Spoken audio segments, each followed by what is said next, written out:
NEET പരീക്ഷയിൽ ഉന്നത വിജയം നേടിയ വിദ്യാർത്ഥികളെ ആദരിച്ച് പാലാ ബ്രില്യൻ സ്റ്റഡി സെന്റർ. ദേശീയതലത്തിൽ മുൻനിര റാങ്ക് നേടിയ വിദ്യാർത്ഥികൾ ഉൾപ്പെടെയുള്ള വിജയികൾക്ക് സുവർണ്ണ മെഡലുകളും സ്കോളർഷിപ്പുകളും സമ്മാനിച്ചു.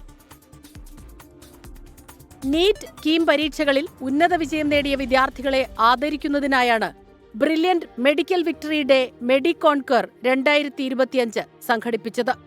അങ്കമാലി അഡ്ലക്സ് ഇന്റർനാഷണൽ കൺവെൻഷൻ സെന്ററിൽ നടന്ന ചടങ്ങ് കേന്ദ്രമന്ത്രി സുരേഷ് ഗോപി ഉദ്ഘാടനം ചെയ്തു.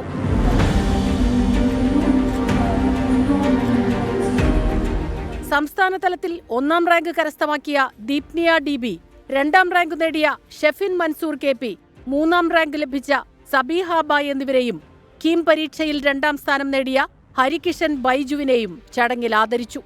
മന്ത്രി MP Rajesh, Benny Behanan MP, Roji M John MLA, Thrissur ജില്ലാ പോലീസ് മേധാവി B Krishnakumar IPS, KSCRC chairman TK Jose IAS, CBSE school ദേശീയ secretary general doctor Indira Rajan തുടങ്ങി നിരവധി പേർ പങ്കെടുത്തു. സംസ്ഥാന തലത്തിൽ 1ാം സ്ഥാനം നേടിയ ദീപ്നിയ DPക്ക് 25 ലക്ഷം രൂപയുടെ സ്കോളർഷിപ്പും ഗോൾഡ് മെഡലും സമ്മാനിച്ചു. കീം പരീക്ഷയിൽ 2ാം റാങ്ക് നേടിയ ഹരികിഷൻ ബൈജുവിന് 5 ലക്ഷം രൂപയുടെ സ്കോളർഷിപ്പും ഗോൾഡ് മെഡലും. മികച്ച വിജയം നേടിയ വിദ്യാർത്ഥികൾക്ക് കോടിക്കണക്കിന് രൂപയുടെ ക്യാഷ് അവാർഡുകളും ഗോൾഡ് മെഡലുകളും സമ്മാനിച്ചു. ജനപ്രതിനിധികളും സാമൂഹ്യ സാംസ്കാരിക രംഗത്തെ പ്രമുഖരും ചടങ്ങിൽ പങ്കെടുത്തു.